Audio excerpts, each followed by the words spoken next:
Maria's older brother, Wellabonsus, also received a religious education at the monastery of St. Felix. The siblings, who were separated when Maria was sent to the convent and Wellabonsus to the monastery, met again when Wellabonsus was appointed one of the supervisors of Maria's convent. Wellabonsus was executed by Muslim authorities on the 16th of July, 851 AD. And his martyrdom, along with Artemia's story, drove Maria to follow in her brother's footsteps. Flora and Maria met at the church of St. Acisclus and decided to denounce Islam together. They did so before a Qadi, an Islamic judge, and were subsequently imprisoned. In jail, Flora was offered a full pardon if she, quotes, returned to Islam.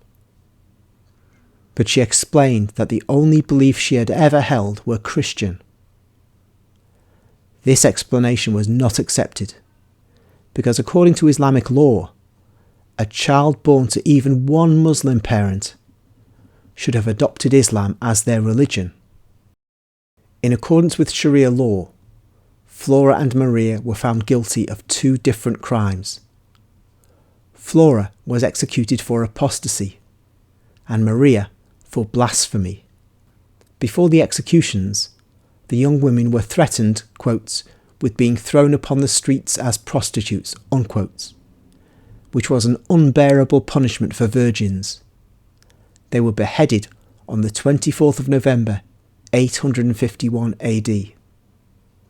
Their bodies were left in the open for a day, then thrown into the river.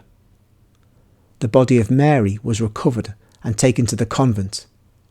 That of Flora was never recovered. Their heads were buried at the church of St. Acisclus in Cordoba. Flora and Maria were the first two of 9 female martyrs of Cordoba, described by Eulogius of Cordoba in his Memorial of the Saints. Their example inspired other Christians to become martyrs.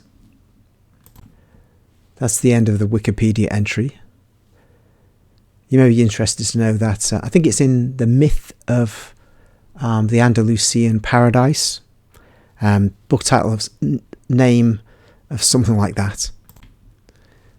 We have an academic taking on of the woke idea that it was a lovely time of tolerance and development in all kinds of ways, sciences and arts, for Christians and Jews under Muslim rule in Spain before the Reconquest. In fact, it was a time of great restrictions for women generally compared to the Christian kingdoms. Even the Jews, who had thought they were going to be better off under the Muslim rule, were complaining not too long after the Islamic rule began and thought they had been better off under the Christians.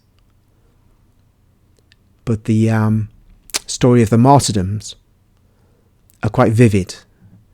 It seems that if the Spanish of today had the blood of their ancestors flowing strongly in their veins again, they could reconquer the entirety of Europe for the faith, in a spiritual way, of course.